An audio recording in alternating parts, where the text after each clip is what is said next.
জাতীয় ঐক্যমত্যের ভিত্তিতে তৈরি নতুন সংবিধানের অধীনে নির্বাচনের পক্ষে মত দিয়েছে গণ অধিকার পরিষদ।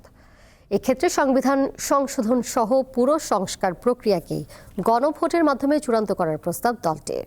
জাতীয় ঐক্যমত্য কমিশনের সাথে বৈঠক শেষে এসব কথা জানান দলের সভাপতি নুরুল হক নূর।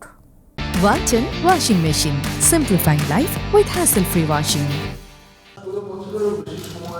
রাষ্ট্র সংস্কারে ঐকমত্য তৈরির জন্য ৫ সংস্কার কমিশনের গুরুত্বপূর্ণ সুপারিশ নিয়ে রাজনৈতিক দলগুলোর সাথে ধারাবাহিক আলোচনা করে যাচ্ছে জাতীয় ঐকমত্য কমিশন। সোমবার সকালে জাতীয় সংসদ ভবনের এলডি হলে ২০তম দল হিসেবে গণ অধিকার পরিষদের সাথে বৈঠক করে কমিশন। বৈঠকের শুরুতে জাতীয় ঐকমত্য কমিশনের সহসভাপতি অধ্যাপক আলী রিয়াজ বলেন, সম্মিলিত ঐক্যে জাতীয় সনদ তৈরি করাই ঐকমত্য কমিশনের লক্ষ্য।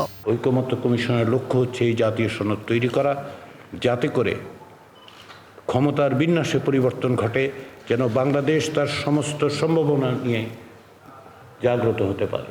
৪ ঘণ্টার বৈঠক শেষে গণ অধিকার পরিষদ সভাপতি নুরুল হক জানান, সংবিধানের মূলনীতিতে বহুত্ববাদের পরিবর্তে ধর্মীয় সম্প্রীতি রাখা, ক্ষমতার ভারসাম্য রাখতে জাতীয় সাংবিধানিক পরিষদ গঠন, সংসদ সদস্য হওয়ার বয়স ২১-এর পরিবর্তে ২৩ করা, প্রধানমন্ত্রী ও রাষ্ট্রপতির মেয়াদ ৪ বছর করা ও তত্ত্বাবধায়ক সরকারের মেয়াদ ৪ মাস করার প্রস্তাব দিয়েছে তার দল।